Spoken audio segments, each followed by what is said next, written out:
Rover is the harbinger of hope, the savior of humanity, and its most fervent protector. Why is this, however, and more importantly, who is the Lady in Silver, Shorekeeper, and Cristoforo? What do these people all have in common? Like all resonators, they are spiritually and more mentally attuned to the world, literally being able to manipulate their physical surroundings.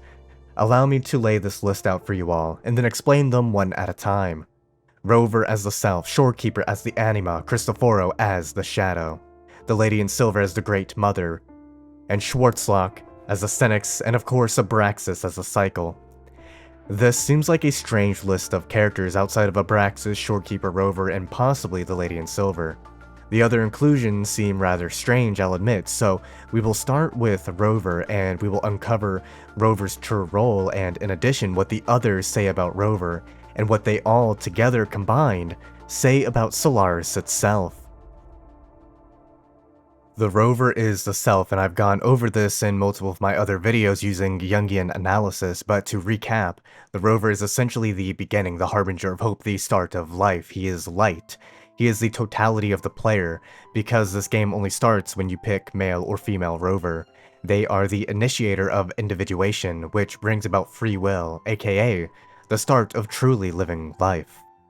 The Shorekeeper is Rover's Anima, not because Rover is canonically male, but because Rover has more masculine traits and internally is more masculine.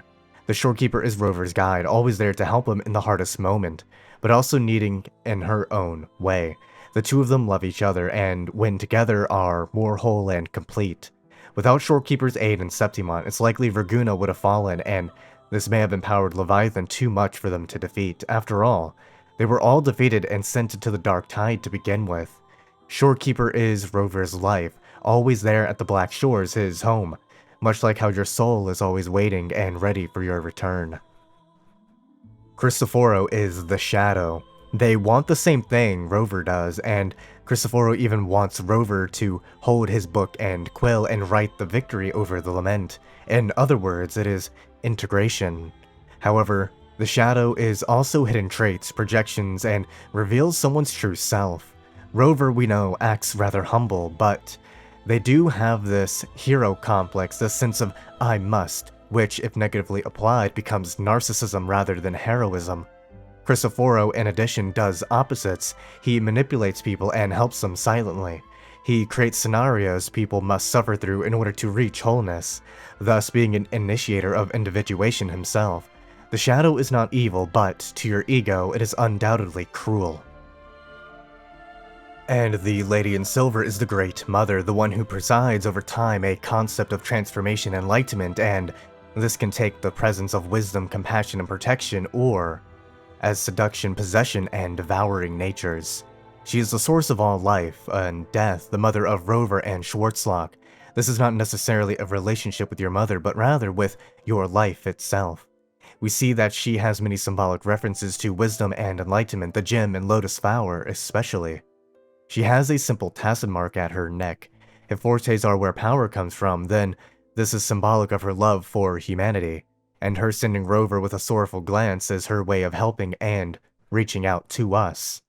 Rover may not have literally been her child in the past, but perhaps, with the changes of the Lament, specific individuals became more highly attuned and resonated with these necessary concepts to exist, perhaps using Abraxas to attain this sort of enlightenment to begin with. And then we have the Grand Architect, or Schwarzlock, as the Senex. The Senex is a wise old man, someone of wisdom and discipline, someone who is often judgmental, cynical, and fairly rigid. Someone of profound knowledge, often acting as a guide, associated with structure, system, laws, and organizations. A desire for freedom and a sense of idealism, not necessarily realism. It can be expressed as overwhelming rigidity, or the opposite, much like how he can change to any face and take any form. They have commitment and a sense of responsibility, of which we actually see when he calls the ones under him, those other overseers, his children. The children have toiled to script this grand spectacle and bend apart for me. How could I deny their goodwill?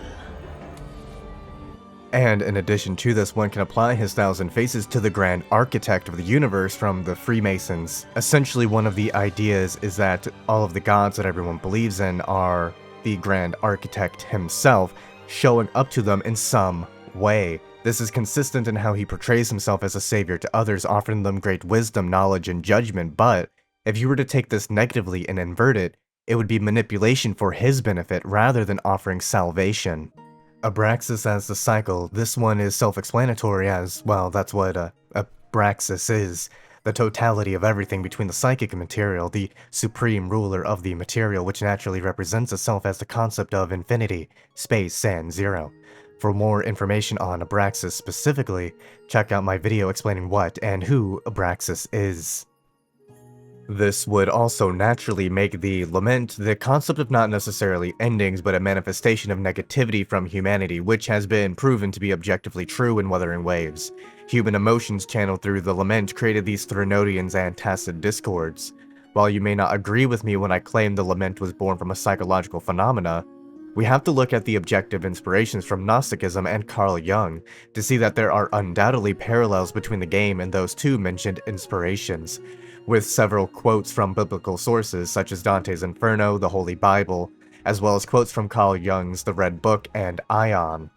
More than this, however, if we take the stance Galbrenna presented us, then Solaris-III comes alive. This means that people like Shorekeeper, Rover, and Cristoforo and others are connected deeper to the minds of the world. They inherently have more of a connection to the psychic plane. The psychic plane in Wuthering Waves is, of course, called the Somme Noire. It's a mental place that is higher than the material world. Within this place would exist a celestial realm, and what Mitter would consider to be a heaven of sorts, as well as Leviathan's paradise, which we can say is a form of hell.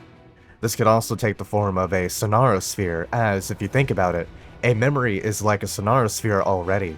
It's possible that the new Honami City expansion we're getting in 2.8 is related in some manner to the Somme Noire, or the collective unconscious. Rover, Shorekeeper, the Grand Architect, and others become symbols of humanity, concepts given resonance. This makes them something akin to divine beings, gods, angels, shepherds, and those who are enlightened. However, each of them lacks the full picture. They have their own resonance, which helps cloud their judgment to varying degrees, focusing more on that aspect. Cristoforo may, in fact, be the only one who knows the most from as objective a point as possible, because his forte may allow him to read that he's within a story, the story of Wuthering Waves. We've seen him quote the Somme Noire directly, something said only to Rover in the film festival, but also addressed the player.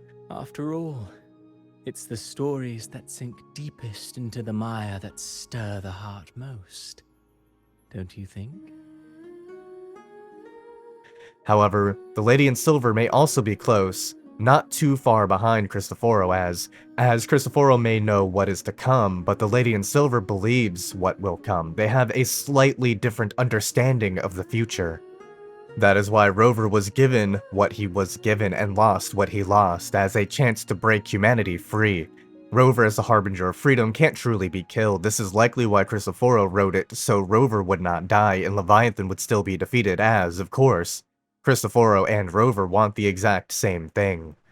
Should we see the end of Cristoforo, whether it's through death, sacrifice, or redemption, forgiveness, or something else, this should grant us more insight into Rover's own end. Perhaps it is that Rover has to die so that humanity itself can become the harbinger of its own hope, and perhaps, with the bonds made along the way, this will allow for Rover to survive his own fated demise. In short, Rover's true role is to be the catalyst of change.